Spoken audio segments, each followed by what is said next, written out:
So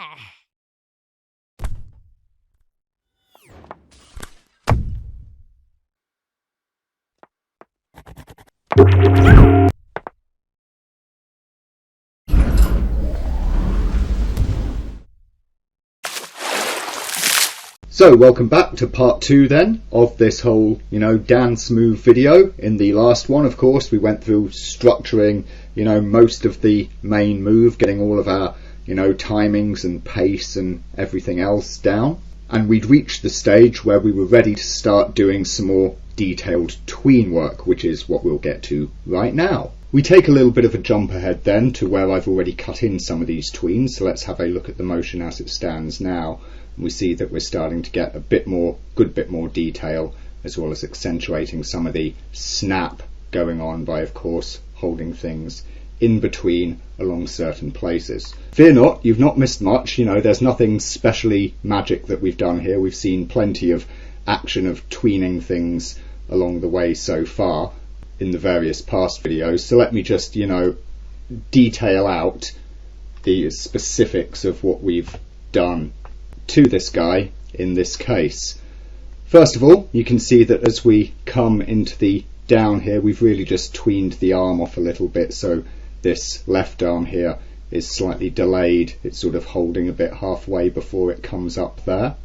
And of course we have the hold point there. Then of course we have the whip out to the striker pose there.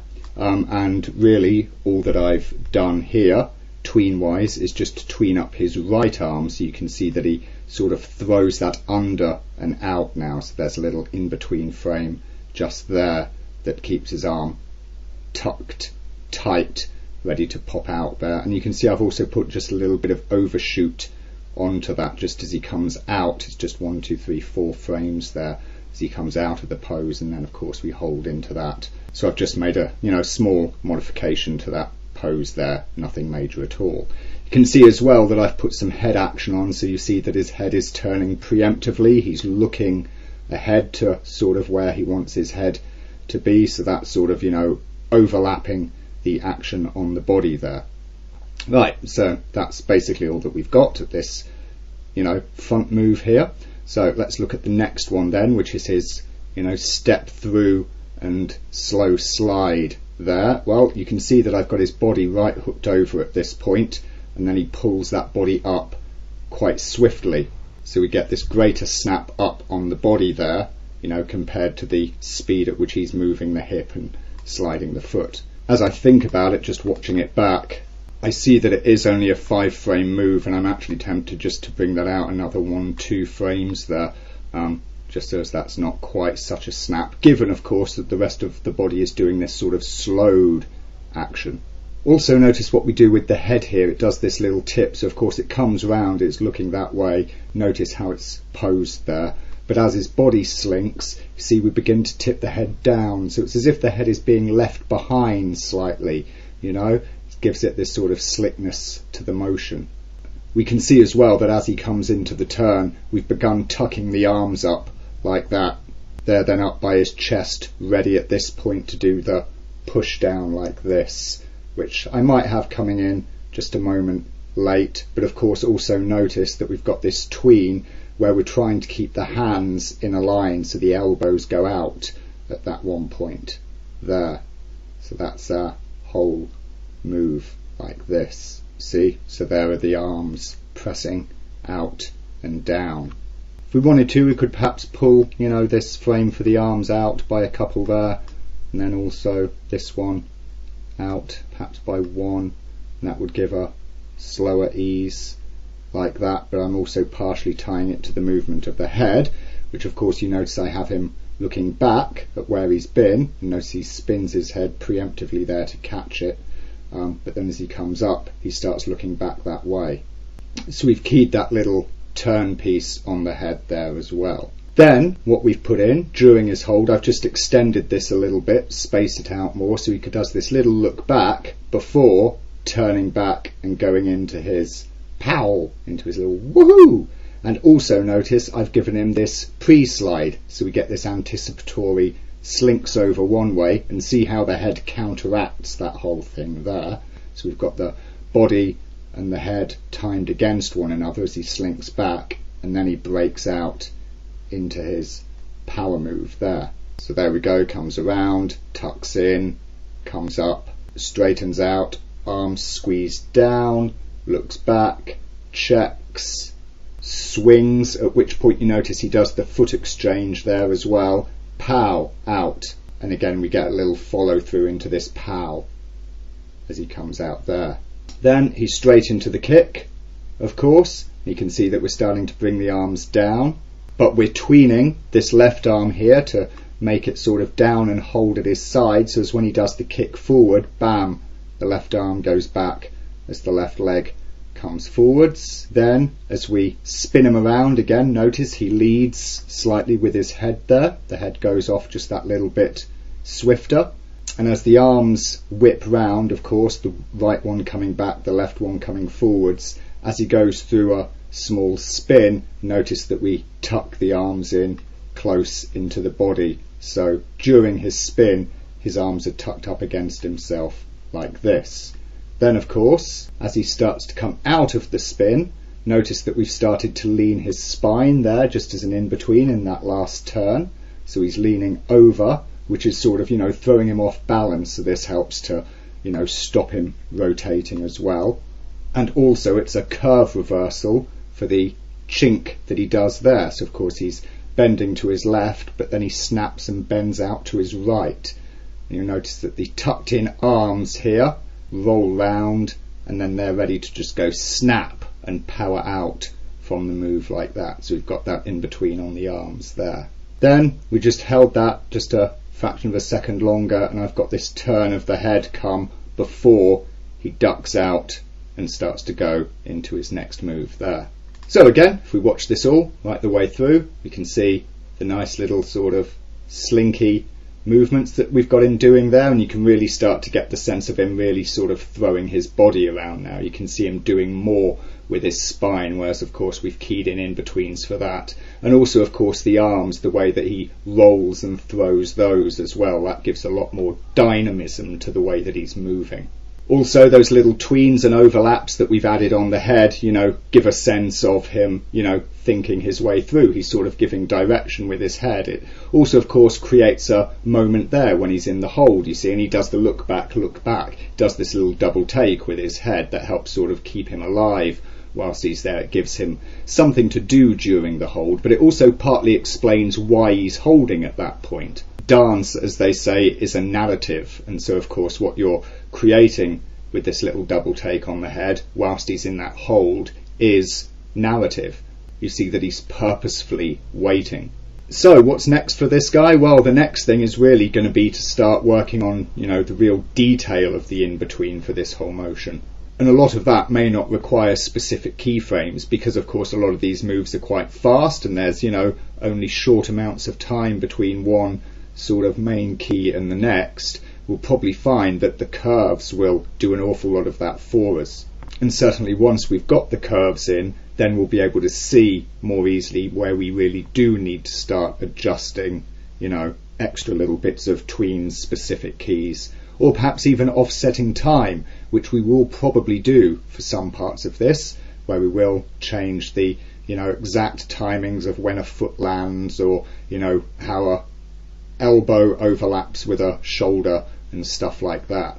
But that'll be more easy to come by once we do of course get into the real curvy phase of this. However, I do want him to pop in a bit more motion here, so I'm going to actually go and start keying in some more movement now.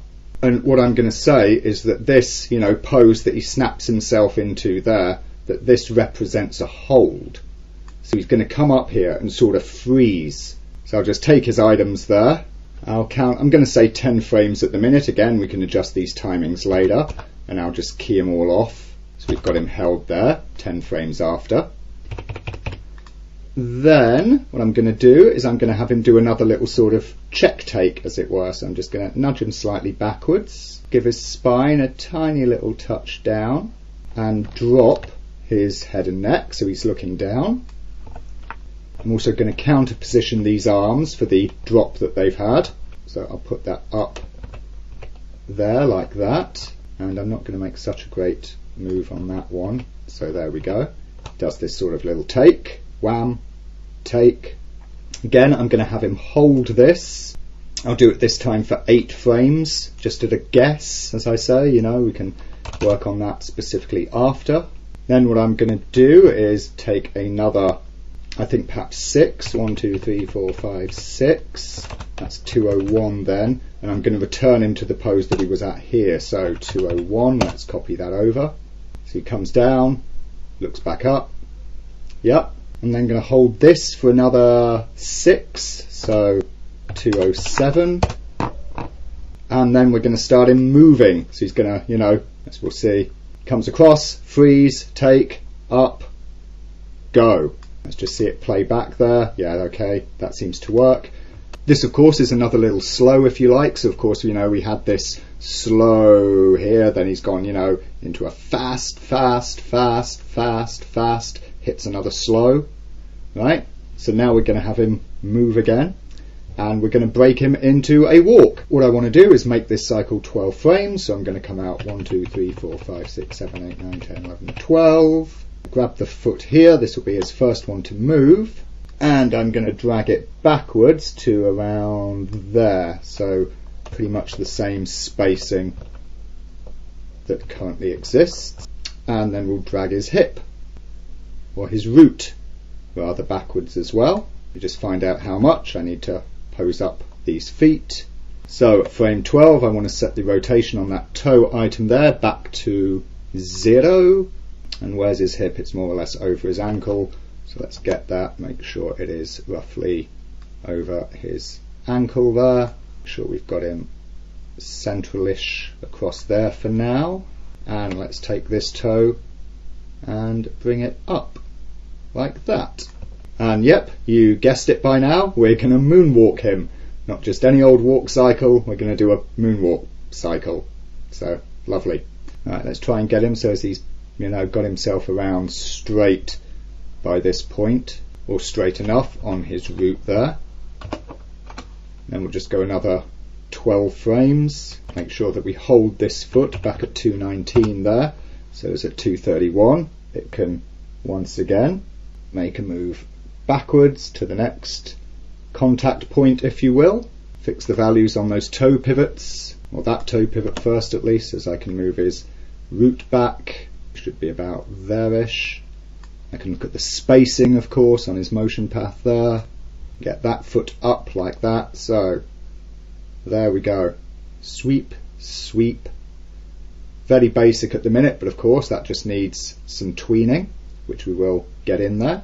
But before we do, let's just make one more. And there we have it. 3 moonwalk steps back.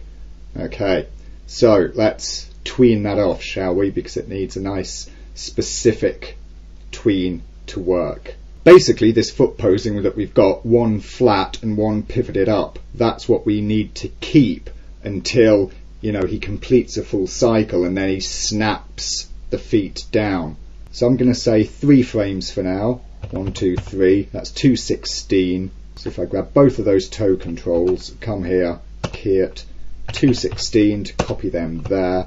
So they're held, and then he goes snap like that, and you get that familiar moonwalk snap over. What would be the next one? Would be 228, so key 228. The next one would be 240, so let's do that, key it at 240. Okay, and now we see that we're getting that familiar flick, flick, flick of the feet that you get in the good old moonwalk there. Now keeping it like that does mean that this up toe is far too far up when he's come back like that. So each of these 3s will take the up toe and we'll let it sink a little bit just to get rid of that whole, you know, broken ankle thing. So it's slinking down a little but only snaps right there at the end. We'll do it of course for the other side here to get rid of its broken ankle. Now this backsliding foot, and of course the way that it gets dragged away whilst it's supposed to be holding flat, is going to require just a couple of little, you know, in-between tweaks to help it out. First of all, we'll do the root. We'll do this at the halfway point. We'll push him back a little bit extra, okay, and also bring him down ever so slightly like that. So we'll do that here at the halfway point of pretty much all of his, steps. So just a little tweak there that gives that leg a little bit more space to operate in. Okay, so we can see the bounce now that's occurring on the hip there. What I'm also going to do is take the root and use its heading. So I twist him off, that away slightly, of course, to give space to that extreme on the foot that side. And of course the same on the counter side there. And once again over here. Okay, so that's giving him the side to side there, like that. I'm then going to use the hip swing item that I've got here, and what I'm going to do is on the snap, so as the feet do that snap over, I'm going to swing him up so as the push down foot is lifted, and the other one is relaxed. But just like when we did the original walk cycle, remember the hips have this little snap, snap, snap in them. They don't float between one extreme and the other straight. They sort of hold in the middle. So 1, 2, 3 before that, we've got it of course slinked off to this side. So at this point of the snap, where the feet snap down, that little 3-frame piece, I'm going to have this and tilt it that way. So the hip is coming down on the contacting side, but 1, 2, 3 earlier, I'm going to have tipped it the other way. So it has this little click in it as well. As he turns his feet over, the hip swings along with. And so with that done for the few steps, you can see there how he works his hips along as he goes, through the stepping, sliding cycle like that. So that's pretty good. What we can then do is make the last little adjustment that we need, which is going to involve bringing him up onto the ball of his foot before he goes up onto the tiptoes. So there's the first slide. There's the point at which he's on the tiptoes. So I'm going to key off his ball there. So of course that's at 0.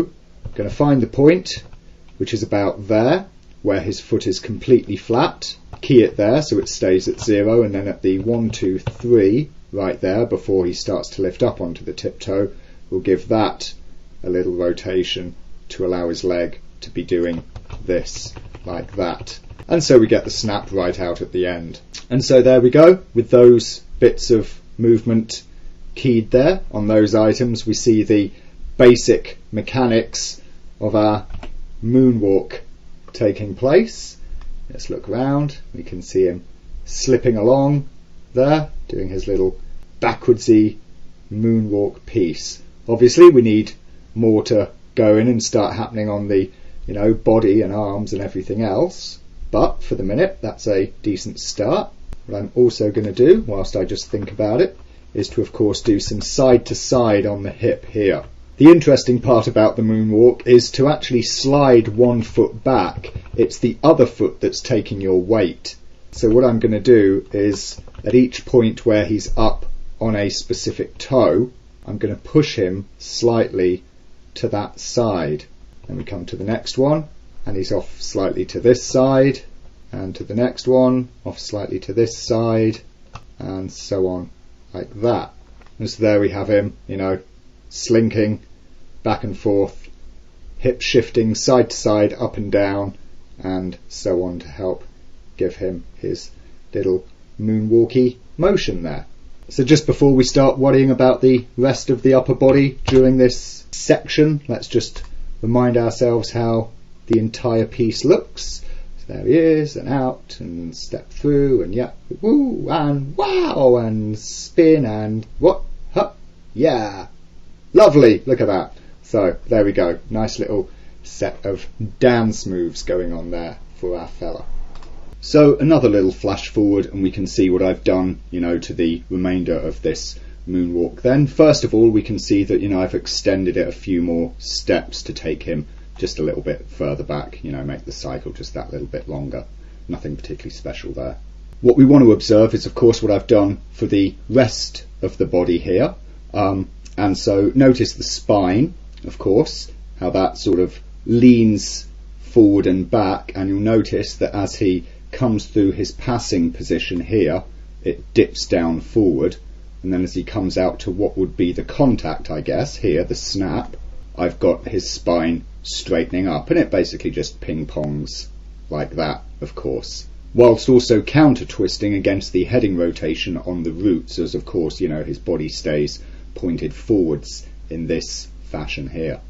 Notice as well what I've done on the head. You'll see that as he slinks back and comes through his passing position there, the neck tips forward like this, and then the head counter tips up like this to of course keep him looking, you know, straight ahead. But then as he comes into the snap again, you see that the neck and head straighten out. This gives the head a little bob, and it sort of creates this sense of the head getting left behind at each movement, which helps, you know, accentuate this idea of the moonwalk, this sort of unnatural, you know, almost as if there's some other force pushing him backwards like that. And of course that's also of course what's going on in the spine. So you get this double bob through the, you know, spine right up into the neck and head. And you can see I've done the little thing where we turn his head to the side as he goes along like that, so he's looking, you know, at the audience, I guess, whilst moonwalking his way backwards there. For the arms, I've done very little special. You can, if you're wanting to, put some swing in the arms, and you would put that in at the same style as the regular walk cycle, where the arms, you know, counteract the legs on each side. But in this case, I've just sort of brought them down to his hips there. I suppose if he had pockets, then I'd be, you know, trying to put his hands in his pockets, or something of that nature. You can also see that I've started to work in at this point a little bit of overlap. So notice of course now that the hip has come to the point where he starts walking here. See, the hip moves first, just like in a takeoff for any walk cycle. Hip has that little bit of movement first, then the legs start going. And so of course that makes the takeoff more natural there. And so basically this here is now the result of our moonwalking action. It looks a lot more slick, a lot nicer, and it's got a lot more life in it, a lot more, you know, bounce and movement and whatnot. It certainly looks more dancey, more flamboyant, what have you. So that's all very nice there. With all of that done, we are basically at the point where, you know, our animation is complete in terms of all of the major movements, the major in-betweens and all of that we need to, you know, have going on to flesh it out and put in, you know, all of that major level detail. What we now need to do is start working on a lot of the minor detail. And we can see that I've already started to do some of that. Most of it is going to be overlap in the action, or little delays here and there. In his first movement here, for example, you can see that I've now got the spine, arms and that just starting to move a couple of frames before the root actually takes off. I've done this just by shifting the root frame. Remember, of course, it was on 10. I've just bunched it up to 11 there. And I've moved keyframes for the arms down to begin at 9. And so that gives, you know, just a little overlap to the points of movement there. You can also see I've overlapped things like, see his left elbow here, how that arrives slightly later. So I've put little overlaps in places like that. Completed a little lean overlap there in the body as he comes up to the pow little pose there, like this. However, also take notice that, you know, for very certain movements into certain poses, I've not done this. For instance, at this point where he breaks out of this hold to strike that pose, you'll notice that I've still got the arms, spine and the root there all moving off on the same frame. Of course, one of the things to realise about this motion is that it is a dance motion, as, you know, we've mentioned before. Just because in, you know, a lot of normal animation when a character's just sort of hanging around, walking around, you know, sitting down, moving themselves around casually, you know, they just naturally fall into this state of, you know, having this offset and overlap in the points of motion on their actions. In this specific case, we don't at every motion, because some of them are very strong, you know, striking actions where the, you know, the actor intentionally goes snap all at once. This, of course, would be one of those actions. I really don't want it to have, you know, just an overlap of movement. I really want him to be taking off pretty much all at the same time. If I were going to do anything at all, then what I might do is to take the arms here and just, of course, begin swinging them perhaps 1 frame earlier, but whilst keeping the actual main, hips and spine in sync with one another. I might also change the timing of this foot if I were to want to, maybe starting it 1 frame before, or possibly even delaying it till 1 frame later. And then if we watch back over this, we can of course see just the minor little trace difference that gives. And in fact, I think that here it probably does work quite well, just having the arms moving that little bit earlier and the foot that little bit later, but of course keeping the root and the body tied together, along with of course the head there. When we see it playing back proper, there it looks very nice, and it's still got a good strike to it, especially since of course I've only come that 1 frame. It's a very tiny little difference in the timings there. With those tiny little changes made, it's then of course time to do any extra finishing and clean up. You can see of course that I still haven't finished really animating the hands and fingers for every part. There's a lot of holding or drifting between things, but that's kind of okay in a way. The hands are sort of secondary on top of all this. So whilst I could have worked them in, more with my major posing, I did a little bit, but not that much, didn't pay that great an amount of attention to them. That's okay, because of course, the main action is what I'm really trying to account for. Going and doing the hands sort of in a finishing pass is a perfectly fine strategy in this situation. What I want to make most certain of are, of course, the checking for any errors that we might have in our animation. And there are some. Of course, if we look around where I'm going to need to do additional tweening. For instance, watch his left arm here as he's coming around at certain points. Where are we? We can see here that I've got it going basically through his leg there, you see. So what I want to do is create a small adjustment for that. He is of course pulling his arm around, but he's also pulling his leg up. So what I really need is an in-between. You can see I've got 10 frames of space there with no in-between at this point, so I'm really just going to create an in-between there to keep his arm rolled out a little, so as it is away from his leg, which of course he would be doing. He'd be moving his arm around himself to give his legs space to move. We also see of course that as he comes into his pose here, his hands are overlapping. What I probably want to do is keep this arm out just a little bit wider, this, so it's not coming in so tight to the body during that move. And of course that creates a little space. There's a little bit of a penetration there, of course partly that's the size of his hands, but that's close enough to call them touching, I think. Then during the spin you can see I've still got this big open gap there, 12 frames, where he's pushed his arm behind himself here. And that works out fine, but of course as he comes round to this point where his arm is up and around his body, that's caused it to penetrate during the interim. So I need to make sure that that's dealt with better. I'm also actually going to pull the elbow up a little tighter at this point, so as the snap out there is more punchy. But here I'm going to take that, just rotate that arm out a little. Then let's say here, so of course he's thrown it back and around behind himself. I'm going to go 1, 2, 3, 4, okay, and I'm going to sort of keep something very much like that same pose. So keep it out like this here, keep it turned that away. So now that's safe. And then of course here it's during the pull up that it does its penetration. So I'm going to pull it out on heading and give it a little turn on bank there just to clear it of his body. And so you can see that what this leads to, it's difficult to see of course because he's spinning right around, but if you watch carefully, see he almost leaves his hand in space. Can you see that? It's like he lets his hand dangle in space and lets his body rotate past it. Yeah, so he's counteracting the rotation of his body a little bit at the rotation of his shoulder point, and that gives this really nice smooth pull out of that arm.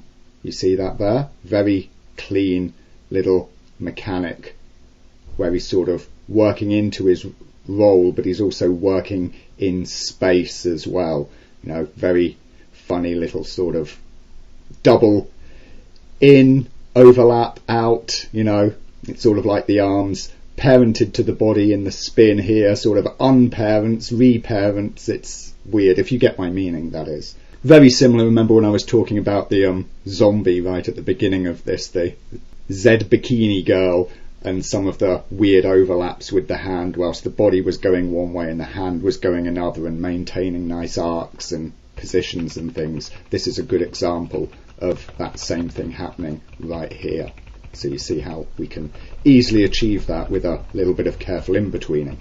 So of course, if we now look at that whole move in normal playback, I mean, look at that great spin and snap action. You know, you have to really be watching the arm to catch the little detail of its movement there. But of course, you know, it's sort of what you don't see during animation. It's the subtleties that are there. Your eyes catch it, but your mind doesn't, you know, perceive the exact detail of it. But that's what gives it life and helps it to look natural and real, of course, and believable. The other thing we still have to deal with, of course, is the crossover on that foot there, the right foot, as it does that nasty little changeover in its position with the foot rig control. So let's take a look at that, and we can see, of course, that what we have is it going across a 5-frame, you know, chunk here. Now, first of all, you know, 5 frames to go from on the heel to on the flat, you know, irrespective of this slide, is wrong. That's too slow, so we need to tighten that timing up. But also what I want to do, you see that he sort of started moving at that point. I really want him to, you know, his hips just moving that 1 frame sooner there, so I really want to pull that back. So let's get both of these items there and those couple of frames. Let's just pull them back. Okay, so now he starts that more swiftly. And then what I want to do is just make it a quick 2-frame flap down, so I can just grab this 2nd frame that I put in there. I'll bring this down to 50. So that foot is going now bang, bang, 1, 2. And that just leaves me with this one horrible in between there. And thus I can just go to the good old idea of just put it where I want it. I'm going to do this again with the main, you know, foot, IK, goal there. Plop my finger on the screen at frame 48 so I can see where that heel contact point is, and basically just shove the foot IK goal to keep it in position. So it's there, there, there. Okay, so that's good. And let's check it from the other view as well. Now we can see that I need to shove it across here. There it goes there. And so there we go. We see that what we now wind up with, due to the peculiarities of this foot rig, is the, you know, heel isn't actually travelling down at that midway, so I can just sort of grab that at 49 here, and I'll just sort of lower it a bit, so it's like that, that, and that. Actually, I'm going to put it closer to the floor there, twist like that, check it out in detail here in the perspective view, 1, 2, there we go, look at that. Then of course we see that that's making that foot turn earlier. I quite liked where it was before at like 54 or something, so I'm just going to copy that pose there of that main foot goal to 54. So of course it's still pointed forwards whilst he's coming through the passing, and then it starts to roll like that. And of course we can just tweak the timing of that if we feel it necessary. And I might just space it out by 1, so take it to 53 instead. Yeah, I think that works a little bit better. And what I'm going to do, just for a little bit of added effect, is I'm going to use his ball lift here. Then 1 frame before he starts rolling, so frame 52, I'll key it off there. And then there's his arrival 1 frame after. Well, it's already keyed off there, great. Get rid of that frame for it at 54. What I'm going to do is just go 1, 2, 3, pop it up like this. So he's lifting his heel, he's not dragging his whole foot over the ground like that. And that just gives that added little sense of lift. And so we should see that that whole foot changeover now looks pretty clean, and yes, it does. Lovely. Okay, very pleased with that then. So you see we're able to fix little details like that. With all our final little details of timing, you know, little offsets and overlaps in timing done in, and of course with, you know, final additional, you know, secondary details like the hands and fingers, as you can see I've flash forwarded in here, then we really are finished with our main pass of animation, and it really is time to, you know, get busy moving on to the final polish, curve, and all of that stuff. So I'll take all of his controllers, turn to the old animation toolbox, make sure I'm on TCB, and of course set curve. I'll take his bones, since he's got bone controls here, do the same, set curve. And of course what we're left with is the good old TCB splining with, you know, slip and slide all over the place as usual. Now some places I'm actually going to want to make use of this and others I'm not. And so whilst I might often, you know, go through and do a quick clean or hold flat to, you know, clean up those slides on everything and then work any little overshoots that I want, I think I'm going to do it the other way.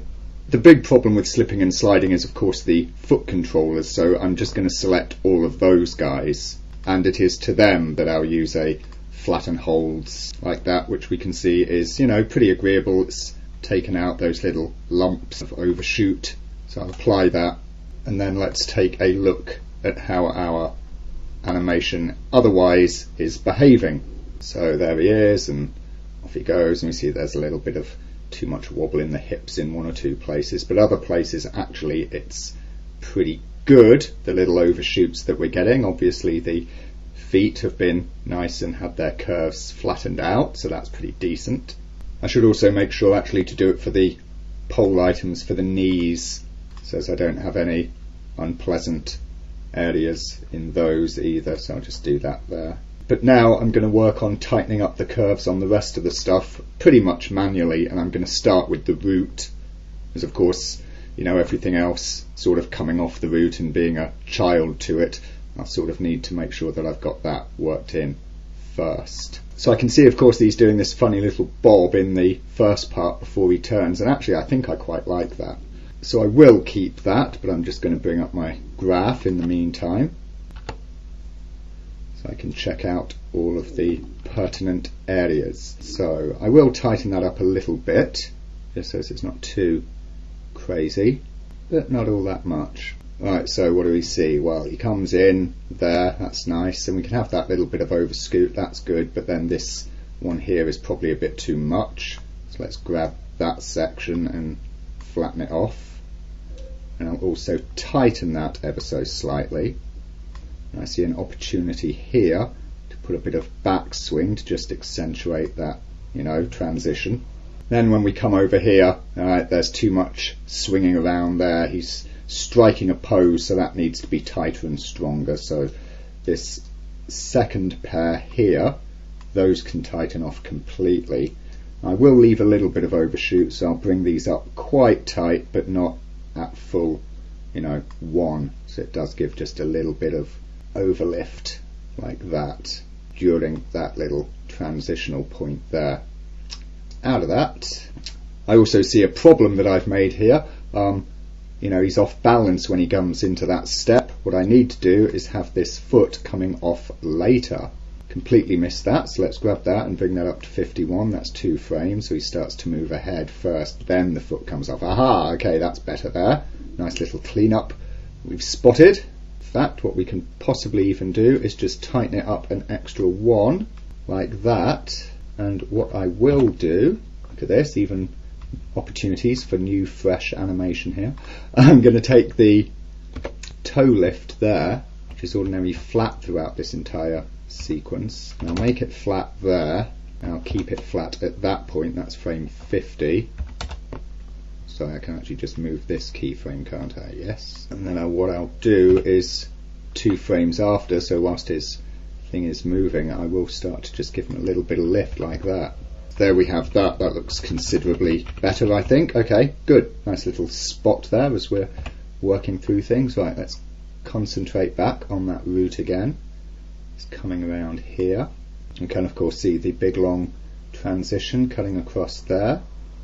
He slinks in, and there's tiny little overshoot there, and I think actually that works well, of course, because that has been his slow drag. Let's just see it playing so as we can be sure. Yeah, I do like that. That's quite nice. Okay. Now I do see something that I'm not so keen on, which he does that, yeah, that double push out in the mid here. So those frames there, either side of that, I'm going to flatten out at 1. So he's got his little bit of weave over here, but then he holds it nice and tight before he pushes himself that way. And again, yeah, a little bit of follow through on that from the TCB. Happy enough with that. And he goes across into his striking pose there, which I also want to be quite tight, so I will actually take these and tighten them off completely, because that's a hard, strong sort of pose he's snapping himself into. Of course, he breaks out of that pretty quick smart into this, and all of this very smooth there. I'll keep now there. Well, hey, look at that, really overstretching like that. So that is this whole period here. What I'm going to do is I'm going to set the outer of those two frames to a full-on 1, and I'm going to set the inner to, let's say, 0.8, shall we? Because that should give him just a tiny little bit of, yeah, you see, just a little bit of follow through, so it's still a strong held pose where he's really pulling with his muscles to hold himself, you know, still, but he's not perfectly still. He's just got that tiny little bit of shift, so that's good. Then again, as he comes through here, do a similar thing. So let's keep that at full on 1, and this other one at 0.8. So that should give him just a little, yeah, we can see there just a little bit of follow through as he snaps into that pose. And then there's a couple of little wiggles after that, just, you know, as he's doing the look up, look down thing.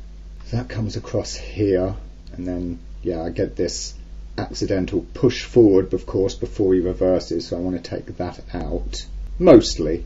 So all of these guys in the middle range there, they can all be 1, and this guy will be a 0.8 there. Have a little tiny, see, just a tiny little preemptive move before he starts sliding back into his moonwalk, and all of that is then pretty good. There we go. Okay, so let's watch it through. Should be pretty nice on his root action. That mainly, of course, is what we're watching here. Yeah, look at that. It's lovely, slick, smooth stuff going on in here now. Okay, liking that a lot. Next bit I'm going to work on will be a spine then. So let's grab his spine rotation channels. So we've got them. As usual, just start at the start. Right, so again, it's got that little bit of waver at the beginning, obviously coming from, you know, T-pose. So I'll just cancel that out completely here for the spine, because I want that to be held nice and flat. And then we get this roll into his pose there. Somehow I've managed to get a double frame in. 23 is the one I want to keep. And also I really want to hold this, don't want him wobbling around during that whole time there, do I? So let's take that and just flatten it all out. And then put a bit of negative roll on the pitch and bank there, so as that, you know, slinks in quicker, more of a ease in, ease out motion to it. That's nice. He slinks off there. Again, strong pose here, so let's make sure that these guys are completely flat. And these leading in, I'm going to make almost completely flat, or at least the, let's see, I've got really the bank there.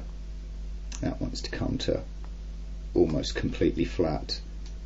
The heading and pitch I see are actually a bit of an undertween, so I'll back curl them to give him, you know, faster in, out there. Yeah, that's nice. Good. And of course we've got that movement coming through there, all very pretty. Look along here, it's a nice, gentle, ease motion. I reckon I'll tighten it off just a little bit there, so he's not over scooting so much. And then we've got a bit of too much over scoot here, so I'll bring that outer one there to 1, and this inner side of it 0.8. So again, that's giving him, just leaving him a tiny bit of motion there.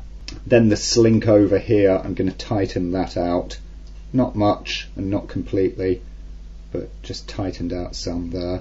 So there we go, a little bit of tightening. Then he whips out again to strike a strong pose. We can see I've got this double little wiggle that happens there, so let's tighten that right off. And I think that this should also come up just a little bit there.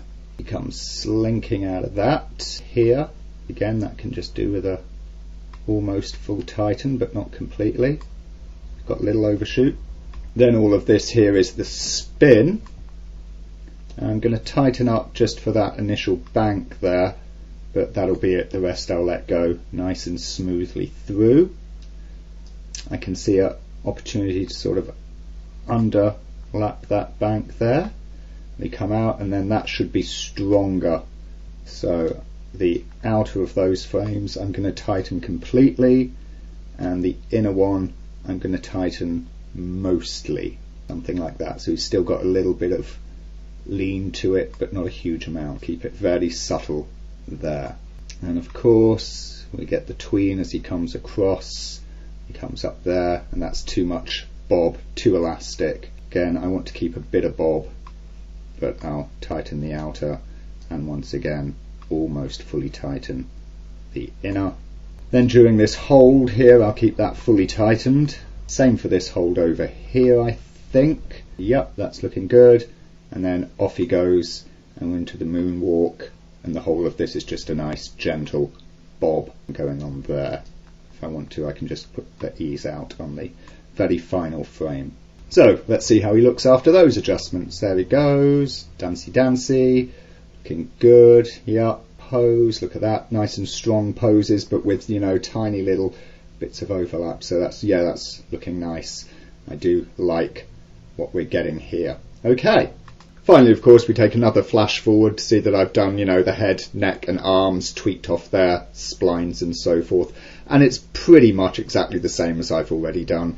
Generally, I'm giving them a little bit of follow through by going somewhere between, you know, 0.6 and 0.8 on the incoming key of a hold, and then a full, you know, tension 1 on the outgoing key. So that way, you know, they do get just that little bit of follow through, but not much. And of course, you know, if you look at what the hands, arms and head are doing, they're really striking these, you know, solid poses. So you don't want them flapping about as if they're just sort of, you know, chains or a ping pong ball that's just hanging off the body and flapping around passively.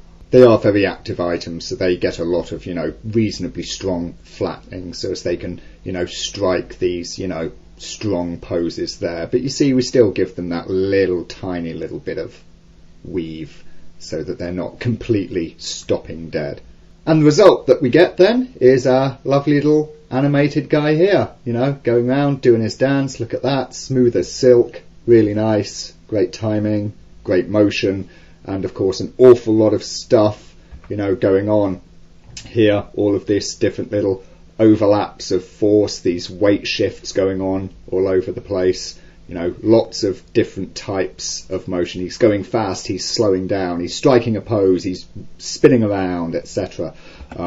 So he's got a lot going on, and it's, you know, quite a complex little animation that we've got going on here. We are, however, pretty pleased with the result, so we can at this point call it done. Of course, you know, we can with something like this, if we then, you know, having completed all of this detail work, and of course now having a lot of overlap and so forth in our keyframes, and some of those timings being very tight, if suddenly, you know, the art director or whoever turns round to us and says, yeah, I'd like to speed this move up, slow that one down, that can be a bit of a problem for us. Of course, this is where something like Motion Mixer would come in wonderfully, because we can dump the entire character into a motion mixer motion and stick a time warp curve on his entire animation, you know, and really then just tweak the timings ever so slightly. And because we've got good, you know, locked off keys on our goals in different parts, we'll be able to get away with that without